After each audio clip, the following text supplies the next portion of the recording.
100% job గ్యారంటీతో ISTTM business school admissions open.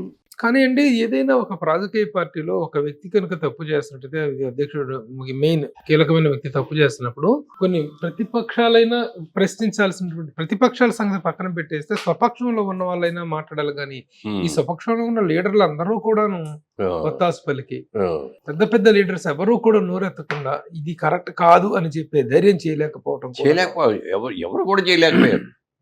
ఎవరు అంటే వాళ్ళకున్న ఆయన ఇది చూసిన తర్వాత వాళ్ళ మినిస్టర్లు కూడా ఎంత చెత్తగా మాట్లాడారు. వాళ్ళ నాయకులు రౌడీల్లాగా ఎంతమంది చేయలేదు.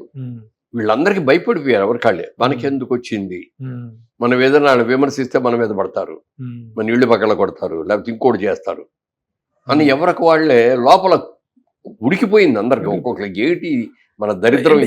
ఈ వ్యతిరేకత అనేటువంటిది కేవలం ప్రతిపక్ష పార్టీలు ఉన్నాయి కదా, స్వపక్షంలో కూడా ఉందండి.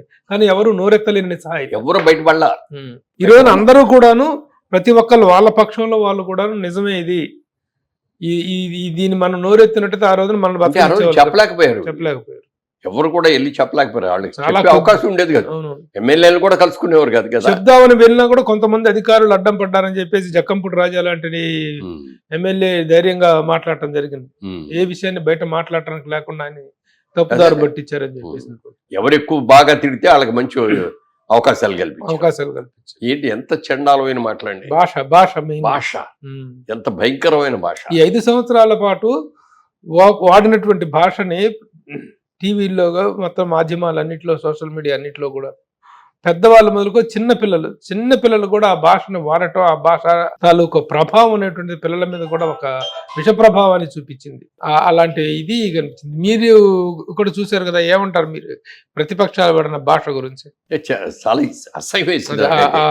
ఎందుకంటే ఒక గౌరవప్రదమైనటువంటి ఉన్నత పదవుల్లో ఉన్నారు వాళ్ళు. అంటే మా అందరికి మా తాలూకా అంతా మా కాన్స్టిట్యున్సీ అందరికీ గొప్పని ఓట్లు వేసి గెలిపించుకున్నాం. మన కాన్స్టిట్యున్సీ అతను మనందరం మనం తప్పులు చేస్తే దిద్దాల్సింది పోయి వాడే తప్పులు చేస్తే ఎంపీ అనేవాడు 7 కాన్స్టిట్యున్సీకి నాయకుడు. మన సమస్యలన్నిటి కూడా ఢిల్లీలో కూర్చొని, పార్లమెంట్లో కూర్చొని, అక్కడ కేంద్ర మంత్రులు కూర్చొని మనకు కావాల్సి తెచ్చుకొని చేసుకోవచ్చు.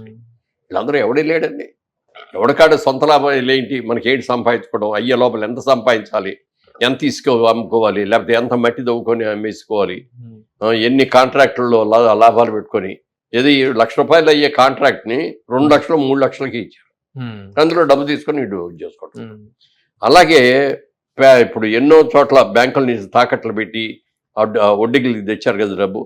ఏది పేదవాళ్ళందరూ కూడా ఈ సంక్షేమ కార్యక్రమాల కోసం, పథకాల కోసం ఆ డబ్బులు కూడా సరిగ్గా ఇవ్వలేదు.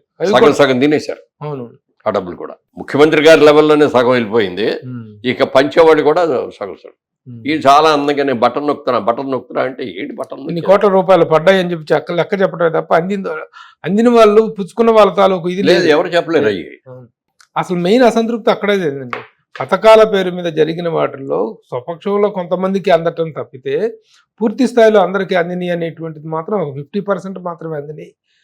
అది వాళ్ళ పార్టీకి సంబంధించిన వ్యక్తులకు మాత్రమే అందినాయి అనేటువంటిది. వాళ్ళ దగ్గర బాగా డబ్బులు పోగు చేశారండి. ఎవరు ముఖ్యమంత్రి గారి దగ్గర నుంచి, ఎమ్మెల్యేల దగ్గర నుంచి, మినిస్టర్ల దగ్గర నుంచి, ఆఫీసర్ల దగ్గర నుంచి అందరూ విపరీతంగా. ఎందుకంటే యథారాజా తథా ప్రజ అని రాజు ఎలా ఉంటాడు అడిగితే మంత్రులు, సేనాపతులు వాళ్ళు అట్లాగే ఉంటారు, జనం కూడా అలాగే అవుతారు. ఆయన చూసి అందరూ కూడా వీళ్ళు చేస్తాడు మనం మాత్రం ఎందుకు చేయాలి? ఐఏఎస్లు, ఐపీఎస్లు అందరూ పోలీసులు కానీ, ఐఏఎస్లు కానీ, ఐపీఎస్లు కానీ, డిపార్ట్మెంట్స్ వ్యవస్థలే కుదేలైపోయినటువంటిది, సరెండర్ అయిపోయినటువంటి పరిస్థితి ఎప్పుడు గతంలో చూడలేదు. ఏదన్నా వెళ్ళి ఎవరినన్నా అడుగుదామన్నా ఎక్కడ కొడతారో, ఏం చేస్తారో అని భయం. ఇది ఎప్పుడు ఇంతకుముందు ఎప్పుడు లేదు. ఏ ఎమ్మెల్యే కూడా ఎదురిచ్చినా కూడా, డౌన్ ఎమ్మెల్యే అన్నా కూడా తప్పయ్యా అట్లా అనకూడదయ్యా అని చెప్పి వెళ్ళిపోయేవారు తప్ప ఆయన పట్టుకొని నువ్వు తీసుకొచ్చాడు కొట్టలు నరకండి ఆయన ఎవడో చెప్పలా. ఈ 5 ఏళ్లలో జరిగింది. మీరు జగన్మోహన్ రెడ్డి గారి పరిపాలన, ఆయన విధానాలు, ఆయన పద్ధతులు అనేటువంటిది పక్కన పెట్టేస్తే మీ స్టడీ ప్రకారం ఇంకా ఎవరెవరు వ్యక్తులు ఈ పరిస్థితులకు కారణమయ్యారు అంటే ఏమైనా చెప్పగలరా? పేర్లుగా చెప్పను నేను, నేమ్ సంబడి పేర్లుగా నేను చెప్పను, ఎందుకంటే అందరికీ తెలుసు ఎవడెవరు ఏ ఎమ్మెల్యే ఏమేమి మాట్లాడారో, ఎంత అసహ్యంగా మాట్లాడారో. రామారావు గారు లాంటి అద్భుతమైన ఫ్యామిలీలో, క్రమశిక్షణగా మారుపేరుగా ఉన్న ఆ ఫ్యామిలీలో మరి చంద్రబాబు నాయుడు గారి భార్య, వాళ్ళ గురించి కూడా ఎంత హీనంగా అసెంబ్లీలో మాట్లాడుతున్నారంటే, ప్రత్యక్ష ప్రచారం జరిగేటటువంటి చోట కూడా ఆయన మాట్లాడటం, అంత దూరంగా మాట్లాడటం ఆ ఎమ్మెల్యేలు, అది చూసి ముఖ్యమంత్రి గారు చూసి నవ్వుకోవటం. తప్పురా, ఇట్లా మాట్లాడకూడదు, అసెంబ్లీ ఇది అని చెప్పాల్సింది పోయి ఆ వచ్చి కూర్చొని స్పీకర్ అలాగే కూర్చొని ఎంజాయ్ చేస్తున్నాడు, కూర్చొని ముఖ్యమంత్రి గారు అలాగే ఎంజాయ్ చేస్తారంటే ఎంత బాధ అనిపించింది. ఇవాళ రోజున అంత బాగా చేసి, అంత కష్టపడి చేసిన చంద్రబాబు నాయుడు గారిని జైల్లో పెట్టడం ఏంటండి అసలు? అంటే నేనే కాదు జైల్లో, మీరు మీరు జైల్లో ఉన్నారని అనిపించడం కోసమే కదా. మీడియా కింగ్ అన్న రామోజీరావు గారిని కూడా జైల్లో పెట్టాలని మ్యాక్సిమం ట్రై చేశారు. అద్భుతమైన కంపెనీ అండి వాళ్ళది, మార్గదర్శి అనేది అండి ఇండియాలో నెంబర్ 1. అసలు చిట్ ఫండ్ కంపెనీని మీరు చూస్తే 10 ఏళ్ళు, 15 ఏళ్ళు, 20 ఏళ్ళ కంటే చేసిన కంపెనీలు చాలా తక్కువ ఉంటాయి. బోర్డు తిప్పేసి ఎక్కువ ఉంటాయి. అలాంటిది ఒక బ్యాంకు కంటే, ఇప్పుడు స్టేట్ బ్యాంక్ ఆఫ్ ఇండియా లాంటిది దాంట్లో కూడా తప్పులు జరిగినాయంటే పెద్ద పెద్ద ఇండస్ట్రీస్ వాళ్ళకు తీసుకెళ్ళి డబ్బులు ఇవ్వటం, వాళ్ళు కట్టలేకపోవటం, అట్లాంటివి ఎన్నో జరిగినాయి. కానీ ఇక్కడ ఎక్కడ జరగలేదు అట్లాంటిది. ₹1 మాకు అక్కడ ఇచ్చింది రాలేదు, మా డబ్బులు పాయినా మాకు డబ్బులు ఇవ్వలేదు అని నేను ఒక్క కంప్లైంట్ లేదు. అలాగే చాలా మంది ఇంట్రెస్ట్ వాళ్ళు ఇస్తున్నారు, దగ్గర డబ్బులు తీసుకెళ్ళి మన బ్యాంకులో దాచుకుంటే చిట్ ఫండ్లో మనం ఇన్వెస్ట్ చేస్తే మనకు ఇయర్లీ ఇంత వస్తుంది అని చెప్పి ఎంతో మంది డిపాజిట్లు అక్కడ పెట్టారు. సంవత్సరానికి ఒకసారి ఇదిగో మీకు వడ్డీ ఇస్తాను తీసుకెళ్ళండి అంటే కూడా ఉండి సార్, అక్కడే ఉండి సార్, మాకు కావాల్సినప్పుడు తీసుకుంటామని. అది నమ్మకం, ఆయన మీద నమ్మకం. వాటి మీద రైట్ చేసిన రోజున ఈ వెళ్ళిన నాయకులందరూ కూడా, రైడింగ్ ఆఫీసర్లు కానీ ఎవరైనా సరే, కొన్ని వీళ్ళే రాసుకొని వెళ్ళి అది ఎంప్లాయీ మేనేజర్లను సంతకం పెట్టండి అన్నారు. చూడండి, అది చాలా భయంకరంగా ఉంది, అది జరగలేదు, ఎప్పుడు మేము తప్పు చేయలేదు, మేము ఎలా పెడతా ఉంటే అని చెప్పి సంతకాలు కూడా పెట్టాలి. స్టాఫ్ని కూడా హ్యాట్స్ ఆఫ్ చెప్పాలి. డబ్బులు కక్కుర్తిపడి సంతకాలు పెట్టేసేసి పెట్టితే రామజీరావు పరిస్థితి ఏమయ్యేది? ఆయన జైల్లో ఉండేవాడు. ఏదొచ్చినా ప్రయత్నాలు చేశారు సార్, మీకు తెలిసినటువంటి కన్స్ట్రక్టివ్ గా పర్టికులర్ ఇష్యూస్ ఏమైనా ఉన్నాయి? రామోజీరావు గారిని జైల్లో పెట్టించడం కోసం చేసిన ప్రయత్నాలు. మార్గదర్శి చేశారు కదా, ఎంత పని చేశారు. మార్గదర్శి చాలా డ్యామేజ్ చేశారు. రామోజీ ఫిల్మ్ సిటీలో గవర్నమెంట్ పగల కొట్టడానికి, కూరలు కొట్టడానికి చూశారు, అది చేయడానికి చేయలేకపోయారు.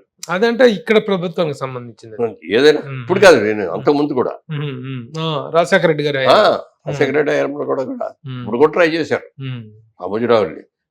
ప్రత్యేకంగా ఒక ఎంపీ గారిని ఆ పని మీదే పెట్టాడు, రాజమండ్రి ఎంపీ గారిని. పూర్తిగా అసలు ఆ రామోజీరావులో ఉన్న డిఫెక్ట్స్ ఏంటి అవన్నీ ఎవరటం, ఆ మార్గదర్శిలో ఏమున్నాయి, రామోజీ ఫిల్మ్ సిటీలో ఏమి ల్యాండ్స్ ఉన్నాయి, ఇది ప్రైవేట్ వాళ్ళ ల్యాండ్స్ ఎన్ని ఉన్నాయి, గవర్నమెంట్ ల్యాండ్స్ ఎన్ని ఉన్నాయి, ఇవన్నీ దానికోసం ఒక మనిషినే పెట్టాడు కదా. పోర్ట్ఫోలియో అప్పగిచ్చారు, పోర్ట్ఫోలియో ఆయనకి ఇచ్చేసారు. అన్ని రకాలుగా చేసినా ఆయన తప్పు చేయలేదు కాబట్టి ఎవరు ఎన్ని చేసినా ధైర్యంగా నిలబడ్డాడు. ఆయన అరెస్ట్ చేయడానికి కూడా చాలా చేశారు. చంద్రబాబు నాయుడు గారిని చేయగలిగారు, అది కూడా అన్యాయంగా చేయగలిగారు. ఆయన ఎక్కడో టూర్లో ఉంటే, ఆ గెస్ట్ హౌస్ లో ఉంటే మిడ్ నైట్ వెళ్ళి తలుపులు కొట్టేసేసి 3 గంటలకి తీసుకెళ్లి కార్లో ఎక్కించుకొని ఎక్కడ తీసుకెళ్లాలో తెలియదు, ఏం చేయాలో తెలియదు, వాళ్ళకి ఇన్స్ట్రక్షన్స్ లేవు అప్పటికి. వేసేసుకుని కారులో 24 గంటలు కారులోనే తిప్పి చివరికి ఎక్కడో ఒక చోట తీసుకెళ్లి ఎఫ్ఐఆర్ రాయాలి కదా, రసీదు చేసి తీసుకెళ్లి జైలు పెట్టారు. ఎన్ని కేసులు పెట్టారంటే, ఒక కేసులో జామీన్ తెచ్చుకున్నా ఇమ్మీడియట్ గా బయటకు వెళ్ళగానే మళ్ళీ అరెస్ట్ చేసి తీసుకురావడానికి కావాల్సి కూడా పెట్టుకున్నారు. సుమన్ టీవీలో మీ పర్సనల్ అండ్ బిజినెస్ ప్రమోషన్స్ కోసం కింది నెంబర్ కి కాంటాక్ట్ చేయండి.